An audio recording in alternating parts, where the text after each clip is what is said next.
As his name indicates, the Malamute is native to Alaska. Early Eskimos who called themselves Inuit, meaning the people, were nomads who relied on dogs and sleds to transport themselves and their goods through their snowy, barren land. Besides pulling sleds or carrying burdens themselves, the dogs helped hunters seek out polar bears and other food sources. These dogs, which are the ancestors of Alaskan Malamutes, belong to the Spitz family of dogs, which includes Akitas, Chow Chows, Siberian Husky, and many more breeds. Based on studies of the canine genome, the Alaskan Malamute is one of the most ancient breeds in existence. The relationship between the dogs and the people was a close one, with the dogs being well fed and cared for, and babies suckling on dogs along with puppies, both instances that can be pointed to as a basis for the Malamute's love of people. Malamutes became important in 1896 during the Alaska Gold Rush, when miners paid sky-high prices for sleds and dog teams. A good dog alone could cost up to $500, and a sled and a small team could run as much as $1,500. While the Malamute was popular, this was a dangerous time for the breed because many people crossed the Malamutes with other breeds to either increase their speed or their size. Fortunately, the Spitz genes were dominant and the Malamutes quickly reverted.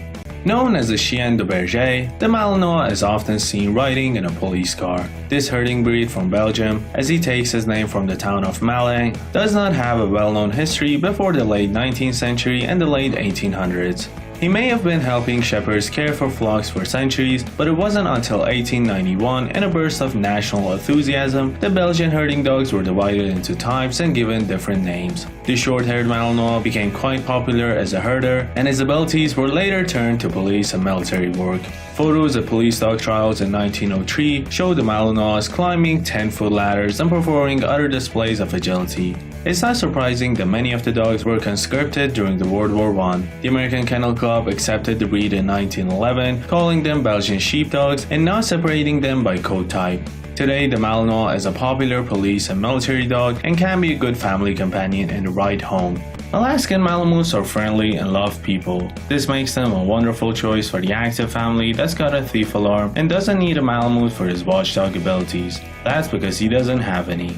He's moderately vocal and will howl along with sirens or talk to you with expressive woo-woos. For a Spitz breed though, he's pretty quiet and doesn't typically become a barker. This dog is smart and curious, and he wants nothing more than to share his discoveries with his human family members. Discoveries like exactly how the sofa was put together or what the interior of your car would look like without all that carpeting.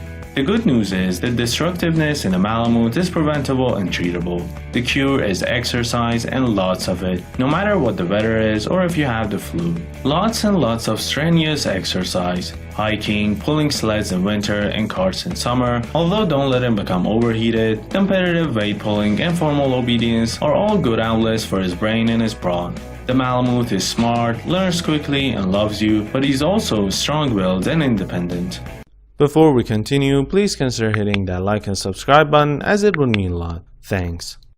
The Malinois is a serious working dog, but that doesn't mean he isn't lively and full of fun. He is a happy and affectionate companion who's known for a sense of humor. He will play with the kids as well as protect them, but as a herding dog with a strong prey drive, he may instinctively chase children who are running. Do not allow this. Work with your trainer to teach him a strong, calm, down stay or leave it command that you can use to stop this behavior. Always supervise play when children are around. He can get along well with cats and other dogs if he's raised with them since puppyhood, but tends to be on the bossy side. Some Malinois are not cat safe because of their high prey drive.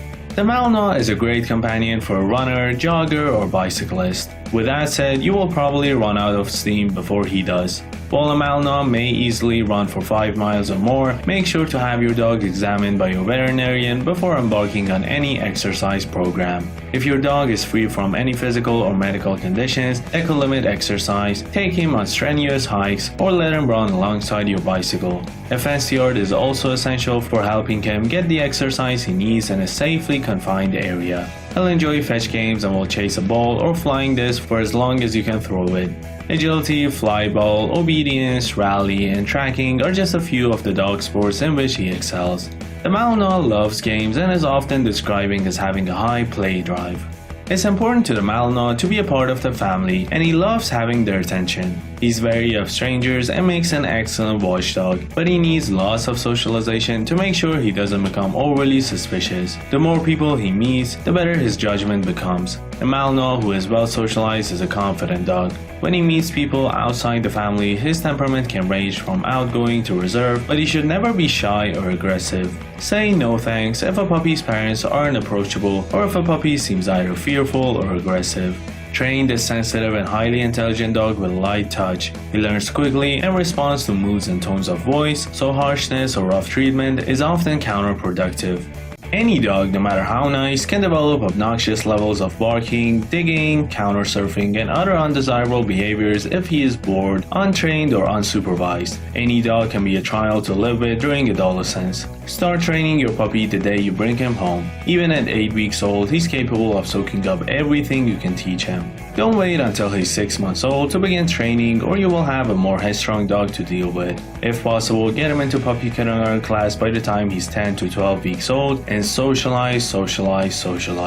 However, be aware that many puppy training classes require certain vaccines like kennel cough to be up to date, and many veterinarians recommend limited exposure to other dogs in public places until puppy vaccines, including rabies, distemper, and parvovirus, have been completed. In lieu of formal training, you can begin training your puppy at home and socializing him amongst family and friends until the puppy vaccines are completed. Talk to the breeder, describe exactly what you're looking for in a dog, and ask for assistance in selecting a puppy. Breeders see the puppies daily and can make uncannily accurate recommendations once they know something about your lifestyle and personality. All dogs have the potential to develop genetic health problems, just as all people have the potential to inherit a particular disease. Run and don't walk from any breeder who does not offer a health guarantee on puppies, who tells you that the breed is 100% healthy and has no known problems, or who tells you that her puppies are isolated from the main part of the household for health reasons. A reputable breeder will be honest and open about health problems in the breed and the incidents with which they occur in their lines.